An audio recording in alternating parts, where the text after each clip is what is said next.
Hi guys, and welcome back to my channel again. Another day, another artworks for me, and this time we have an interesting subject, which is a koi fish.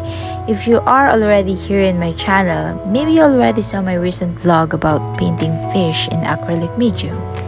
But right now, we are going to try them in my chosen and favorite medium, as I've realized it recently, the watercolor.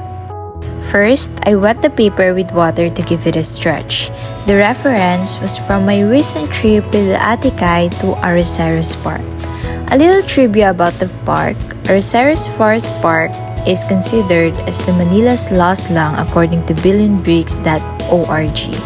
It is the city's concrete jungle contrast to towering city skyline of Manila.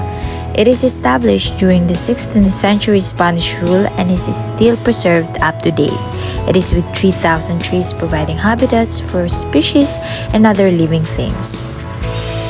With that, I really appreciate creatures present in the park, and one of those that I recognized and caught my attention are the koi fish. There were big healthy koi fish in the park. I only use this one as my subject. Good things is that we can use cameras to freeze the time and see and to follow their movement. With that, I try to mimic it using the fluidity, flexibility, and style of watercolor medium. Combined with transparency and opaqueness, we were able to catch the water's surface with the movement of the fish and the bubble that were formed, as well as the contrasting shadows and highlights. It provides richness of greens. And as you can see, in my painting, I am not painting green all over the canvas because leaving whites here and there will create room for us to present the light itself. Remember that with watercolor, we are in the light to dark method. But of course, you can take shortcuts sometimes. It depends on your style. But with this, I try to leave whites, anticipating what will it look like by the end of the process. You will establish areas that are not lighted by the sun and the areas that are completely in the shadows. Evidently, those that were in the shade will have no or less highlights to give some richness and to avoid dull colors. But be careful of putting too much highlight, as that can fight off the sense of interest and subject that you are portraying. So use highlights for your benefit and for the benefit of your subject.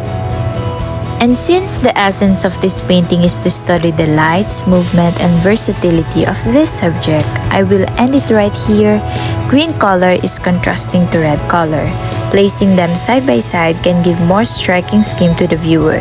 It is a technique in color theory to have a more pigmented, vibrant, and richness as it goes. Adding your highlights, shadows will complete the overall composition.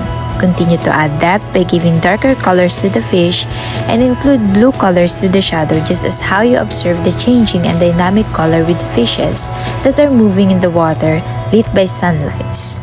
So observe their shadow. So that would be all. Thank you so much for your continual support, and I hope to see you soon.